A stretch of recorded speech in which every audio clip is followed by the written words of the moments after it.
I'm Helen. This is... I'm Chris Morris.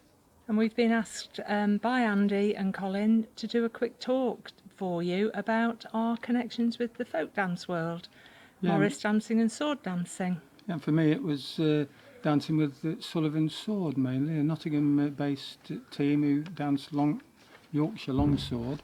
We got the name from Joe O'Sullivan, who's a landlord of the Red Lion pub in Cannon Circus, made up of members of the Odos Mummers. So some of you may remember them way back. The Sullivan Sword started in 1975. I started a year later and have been dancing ever since. Some of Work out how old he might be. Some of the founder members, Idwal Jones and Phil Hind, who you may know, and Alistair Bloomfield, he's been doing it for many years as well. Alistair plays quite a lead part in Sullivan's Sword. Yeah. To be fair, he books all our events. He plays the fiddle. He's sort of lead musician really, along with Dennis Saby on the piano accordion. So yeah, he has a huge role in Sullivan's Sword. Yeah, and John Holder, the captain, is our leader. Helen joined as a dancer and musician in '98. For some years ago, and then again in 2016. Just kind of dipped in and out of as with the singing. Life takes over, and I love the dancing, but other things took over really.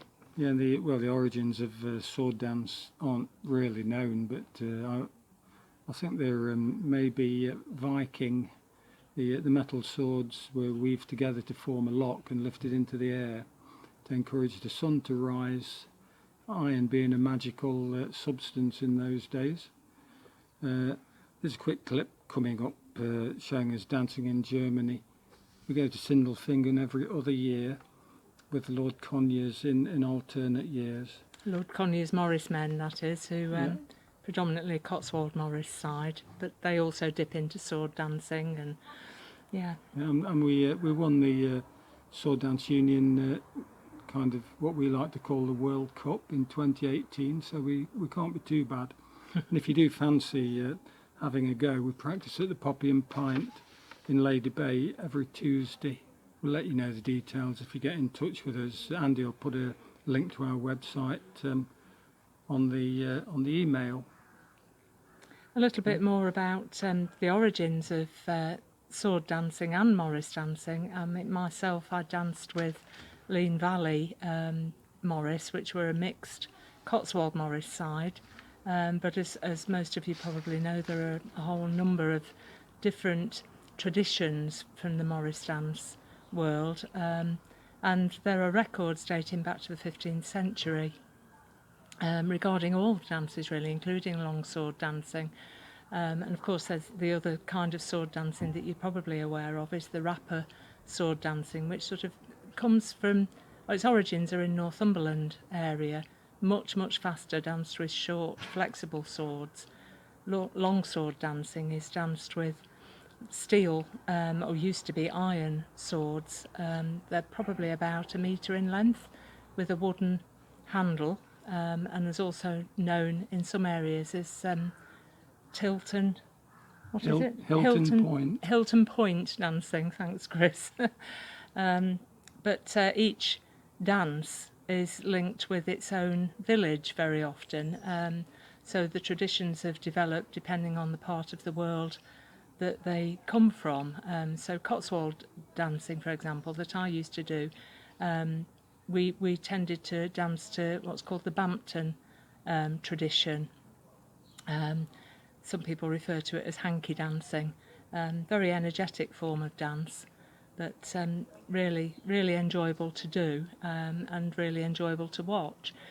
A lot of people think that Morris dancing is an English tradition, and actually it probably isn't. The records dating back to the 15th century show that it probably came from the Moorish tradition, so from the Flemish lands really, and the similar sort of dancing, country dancing, folk dancing, happens all over the world. It's not an English tradition. We've developed our own our own dances So in that respect, they're in our tradition, if you like, but it stems from the Moorish period. So yeah, it's interesting, but there is. We're going to finish off. I'm going to finish off with a little story that might entertain you. We hope you've enjoyed our talk. We hope you've enjoyed the video and some of the photos that Chris has put up. But the story goes that back in 1986, I was dancing with Lean Valley Morris. Chris was dancing with Sullivan's, and we were out on a pub tour to celebrate a friend's birthday, July the 22nd, 1986. Chris was in his Sullivan Sword uniform, which at the time was, for him, mustard, corduroy breeches, waistcoat and flat cap, very attractive, woolen socks and Austrian walking shoes. I remember it well. Yeah, very nice. My uniform was all white, with a blue and yellow baldric and bells round my ankles, and a grey top hat with a blue and yellow ribbon round it. So yeah, we both must have looked extremely attractive that evening. But to cut a long story short, we did find each other quite attractive, and we got together at the Broad Oak in Strelly and the Nelson and Railway in Kimberley. 9 months later, we got married, and we hadn't really given much thought to the relevance of Chris being called Morris until we looked at our wedding certificate, our marriage certificate, after we were married, and they handed us the certificate. And the two witnesses at our wedding were Chris's brother, Terry Morris. He was our first witness. Second witness was Joan Dancer, my mother. So the two surnames next to each other on the wedding certificate were Morris Dancer.